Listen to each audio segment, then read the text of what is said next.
اکثر یہ سوال کیا جاتا ہے کہ عدت میں کن لوگوں سے پردہ ضروری ہے،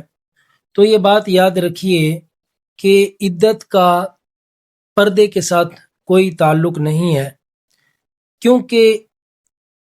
جن لوگوں سے عام حالات میں پردہ واجب ہے، عدت کی حالت میں بھی ان سے پردہ واجب ہی رہے گا، اور جن رشتوں سے عام حالت میں پردہ کرنا منع ہے، عدت میں بھی ان سے پردہ کرنا منع رہے گا۔ مثلا محرم رشتے جیسے باپ، بھائی، بیٹا،